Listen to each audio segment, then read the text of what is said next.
le monde et bienvenue dans le terrier de Bitcoin, je suis Roxy et aujourd'hui je vais vous aider à mettre en place votre portefeuille Trésor modèle One. Alors c'est un portefeuille physique, froid, du coup c'est absolument parfait et c'est ce que vous allez utiliser pour stocker vos Bitcoins de grosso modo 1000 € à 10 000 €. Alors le tutoriel va prendre entre 5 et 10 minutes, vous avez besoin du coup d'un appareil neuf, pas d'occasion, un ordinateur avec une connexion internet, 2 bouts de papier, idéalement si possible imprimer le template que je donne dans la description, ça va rendre le tout beaucoup plus simple pour le futur, et 2 dossiers, comme ça pareil c'est plus simple pour après diviser la clé privée. C'est accessible pour absolument tout le monde et si vous avez besoin de plus d'informations, visitez mon site, il y aura toutes les données. Du coup on commence tout de suite en branchant l'appareil à l'ordinateur. N'hésitez pas à détruire la boîte, c'est une boîte de merde, donc franchement il ne faut pas y avoir peur d'y aller. Dans la boîte, je ne l'ai pas fait l'opening parce que je trouve ça un petit peu stupide d'ouvrir une boîte devant vous. Il y a ça, il y a un câble et il y a des petits autocollants, des stickers, mais voilà, il n'y a rien d'autre, c'est pas très important. On va directement sur trésor.io, c'est marqué sur l'appareil, donc c'est trésor.io. Vous trouverez tous les liens dans la description. Et là, on va dire que vous avez déjà un trésor. Already have a treasure. Model One, c'est celui qu'on a. Il précise bien du coup de vérifier qu'il n'est pas trafiqué. Et ça, du coup, c'est sur la boîte. Donc, quand vous l'avez ouvert, il fallait bien faire attention que du coup, il y avait la bande de sécurité. On connecte. Et donc là, on va choisir de créer un nouveau portefeuille. On ne va pas faire recover, ce sera pour une autre vidéo. On accepte les termes sur l'appareil. Et immédiatement, vous allez être lancé du coup sur le menu. Immédiatement tout de suite, on va même pas faire la mise à jour parce qu'on pourra la faire plus tard, on va créer le backup. C'est ce qui va être en fait votre clé privée. Alors vous devez le savoir à partir de maintenant, la clé privée, on en a parlé longuement et dans beaucoup de vidéos, donc vous savez que c'est quelque chose de très important que vous allez devoir écrire sur un bout de papier en cachant toutes les caméras, jamais le rendre digital et faire des copies et le sécuriser à 2 endroits différents. C'est ce que je dis tout le temps, ça va être important. Donc là, ça y est, c'est maintenant, on va l'écrire. Du coup, on va donc dans Backup et on va faire oui, on accepte les termes, on a bien caché toutes les caméras, on a bien fait ce qu'il fallait et on continue.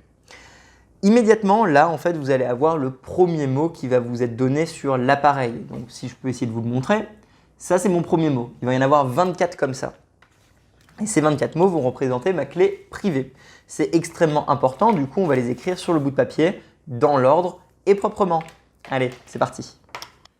Salut tout le monde, c'est Roxy du futur. Je voulais en profiter pour vous dire un grand merci pour votre soutien, tous les likes, les commentaires, les partages que vous me faites sur Twitter ou sur Facebook ou peu importe. Ça fait vraiment plaisir, je suis tout seul à faire ce projet donc en 3 langues, français, anglais, espagnol.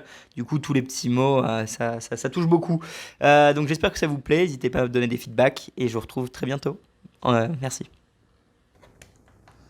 Et voilà. Du coup, tout de suite, on va vérifier qu'on a bien eu les bons mots. Donc c'est mis dans l'ordre, on vérifie. Et c'est bon. Alors, on va terminer le setup de process et puis après, on fera une copie immédiatement. Du coup, on va faire continuer. On va devoir choisir un PIN. Alors, pour les PINs, on met quelque chose quand même, vous le savez, jamais votre date de naissance, jamais le même que le téléphone, jamais le même que votre code de portail, ce que vous utilisez tous les jours. Prenez un truc un petit peu nouveau et différent. Si on a peur de l'oublier, on l'écrit sur le bout de papier. En l'occurrence, comme les mots sont aléatoires et comme peut-être vous pouvez le voir, ils sont proposés un petit peu comme ça. Ce que je vais faire, moi, c'est que je fais toujours une croix en fait. Donc, ça va être 9, 2, 1, 8, 7, 2, 6. Comme c'est un petit peu aléatoire comme on me les présente, en soi, ça me permet de ne pas trop réfléchir. Sinon, vous pouvez lancer des dés ou faire ce que vous avez envie.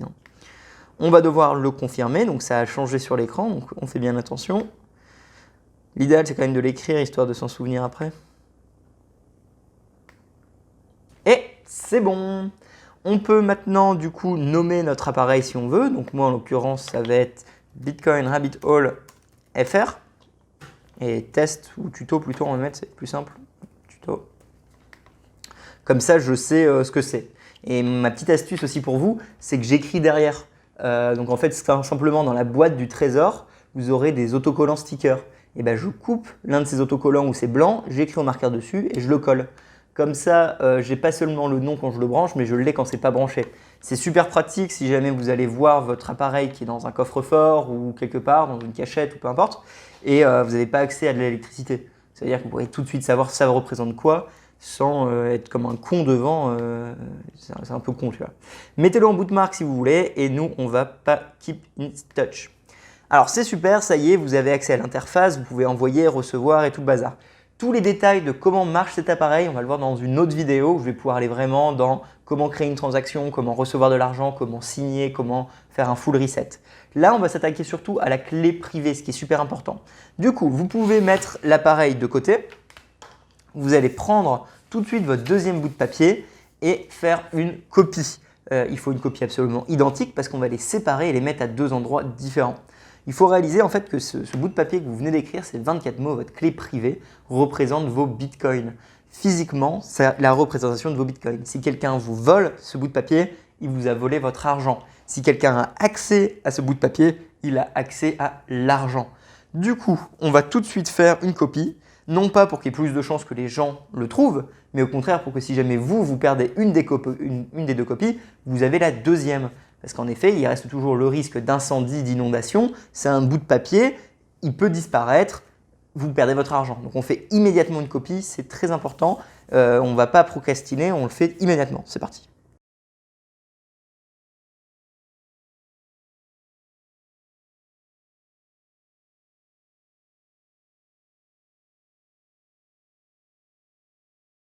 Alors on va les noter. Donc copie 1 sur 2 et copie 2 sur 2.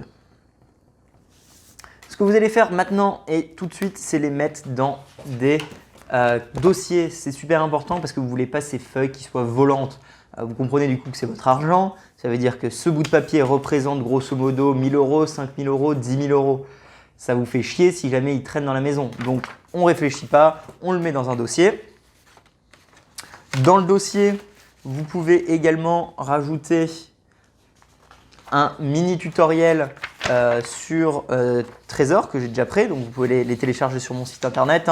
Ça va permettre que si quelqu'un trouve ça en cas de plan d'héritage, il comprend ce qu'il a devant lui. Parce qu'en soit, si c'est un voleur qui le trouve, il vous vole l'argent. Donc qu'il y ait un tutoriel sur comment voler l'argent ou pas, ça ne change pas. Par contre, si c'est jamais vous, si c'est vos enfants, si c'est quelqu'un d'un peu moins technique, ça peut l'aider d'avoir un mini tutoriel. Donc voilà, n'hésitez pas, c'est des tutoriels gratuits en format A4 littéralement. Allez-y. Une fois qu'on a mis les deux dossiers, on va les stocker à deux endroits différents. Du coup, par exemple, celui-ci va aller dans une maison de campagne cachée quelque part, que ce soit la maison de campagne d'un membre de la famille ou peu importe, ou si vous voulez votre banque, un coffre-fort, quelque part de loin en fait, qui n'est pas dans votre résidence principale. Et ça, on va le cacher dans la résidence principale. Donc, peu importe où vous avez envie de le cacher, pensez-y et mettez-le là. Il faut que ça soit en sécurité, il ne faut pas en parler, il faut que ça soit pas possible de brûler ou prendre de l'eau, donc éviter un endroit un peu stupide, genre un un réfrigérateur par exemple, et vous les séparez. Comme ça, on a minimisé pas mal de risques, comme on l'a vu dans la vidéo, sur quel risque il faut mitiger. C'est tout pour aujourd'hui, j'espère que ça vous a plu. Et que vous avez compris du coup comment bien décrire votre clé privée et la stocker à deux endroits différents. Si vous voulez savoir comment marche cet appareil, donc comment recevoir de l'argent, retirer votre argent d'un échange, comment faire une signature de transaction, comment envoyer de l'argent à un proche, on le verra dans une autre vidéo, comme ça on les garde courtes et constantes. J'espère que ça vous a plu. N'hésitez pas à vous abonner. Si vous avez la moindre question, regardez le cours directement sur mon site internet ou dans la description. Il y aura toutes les étapes mot pour mot avec les screenshots que ce que vous voyez à l'écran. Ça peut être utile pour les gens qui en ont besoin. Et sinon, n'hésitez pas à vous abonner, mettez la cloche. Ça fait super plaisir. Partagez mon travail si ça vous convient. Je fais ça en 3 langues gratuitement pour tout le monde en espérant que du coup vous n'êtes pas arnaqué et vous pouvez regagner un petit peu plus de vie privée et de liberté. Allez, on se retrouve la semaine prochaine. Salut!